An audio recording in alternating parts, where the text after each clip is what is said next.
So I'm just out here hopping around the forest, hanging out with all my rabbit friends. And I found all this dead wood, and I'm so super excited to talk to you guys about it. Stick around.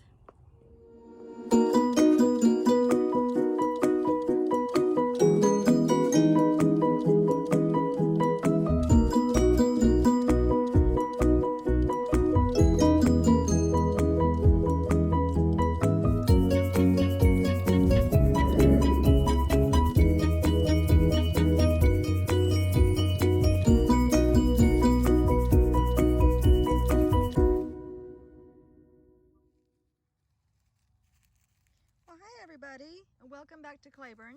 Happy St. Patrick's Day. Hi G. That's Grasshopper. I don't know where Grasshopper came from, but she lives here now. That's BP's little friend. So anyway, reading chapter 2 of my little book, The Green Witch's Garden, that was given to me by Shelley over A Little Bit of Magic. Chapter 2 said, decide what you want your garden for, what your garden space is for.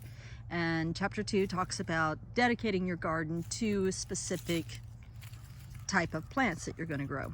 So the other day I showed you winter muck is garden gold, and all of that rabbit manure is high in nitrogen, and it all went onto my annual garden bed, which is where I'm going to learn to grow corn. Now, I've grown corn before, but not like I'm going to grow it this time. This is actually going to be a corn patch, and I'm trying 2 different varieties to see which is my favorite. Then I'll pick my favorite of those 2, and then next year I'll use that favorite and then add another one and pick up my favorite of those 2, and blah, blah, blah, and so on and so forth. So because I plan on keeping my corn back there as often as I can, I have to add nutrients back into the soil. So I do that in the form of straw and bunny poo. That's carbon and nitrogen.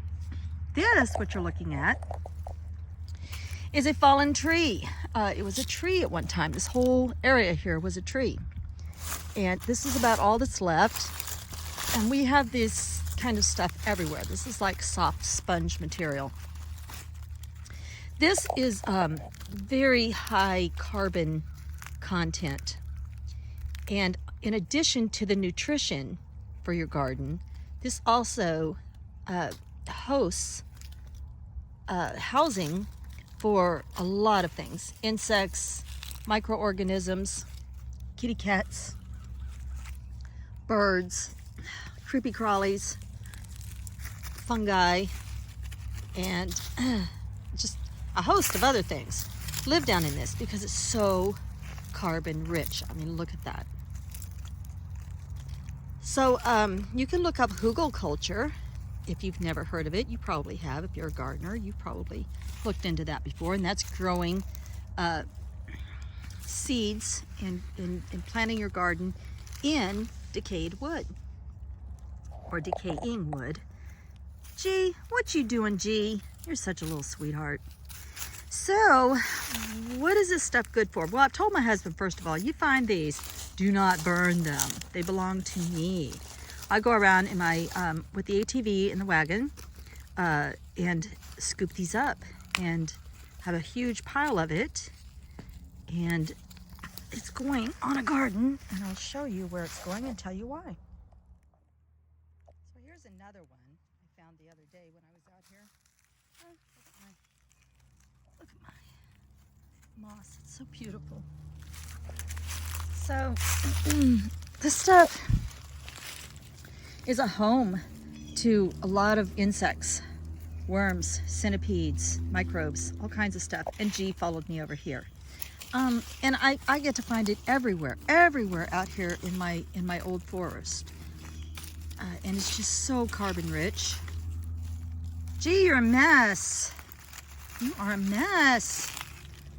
And I want to use this in my permanent beds, my perennial beds. So I'll take you over there and show you.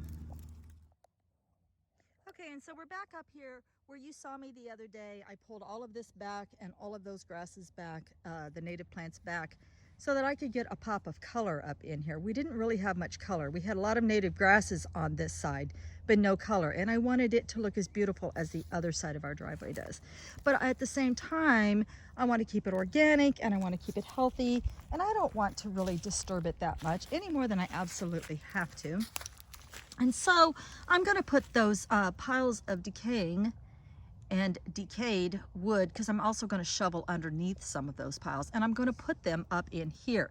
And that's going to greatly increase the carbon initially. It's very fibrous.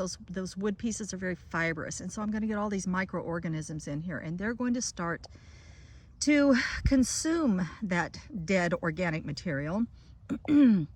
But the more, it's sort of a double-edged sword, because when you have something for those microorganisms to consume, such as that decaying wood, they use the surrounding nitrogen in the soil in order to do that. And so in about 6 months, things will start to show whether or not you're starting to lose too much nitrogen, and the plant's leaves will look yellowed.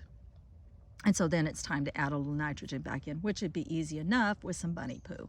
So I can straighten it back out organically if that does happen. I really don't look for that to happen up here, but you just never know. Gardening is always an experiment, and quite an interesting experience. The other problem with any decaying wood would be possibly getting termites, but if I was going to get termites, they'd be out there in those piles of wood just as much as they'd be up here in this wood. So when I dig the wood up, of course, I'm going to make sure that there aren't any termites in those particular piles. I wouldn't want to, cause termites to flourish. And if they are, sadly, I'd have to shovel them up and probably burn them. Ugh. Anyway, but you're going to get so many beneficial insects. The birds are going to enjoy that wood, the fibrous wood. It's going to keep the ground loamy. They're going to be able to get in it and scratch it. It's going to keep it aerated so that they can dig down. They can get those healthy worms and those bugs and all the things that the birds need. The worms, the centipedes, all of that live in that wood are going to be down into this ground. They're going to be chomping away at everything. And they're going to be fat and sassy and making my soil build up.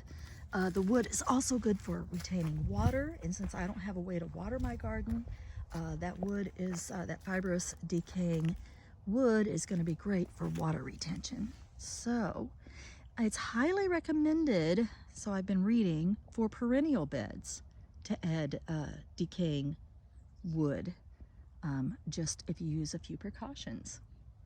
And so I'm going to give it a whirl, and I'm going to put all of that wood that I can find and feel like toting up here in these perennial beds, and I'll keep y'all posted. All right, everybody. Blessed be.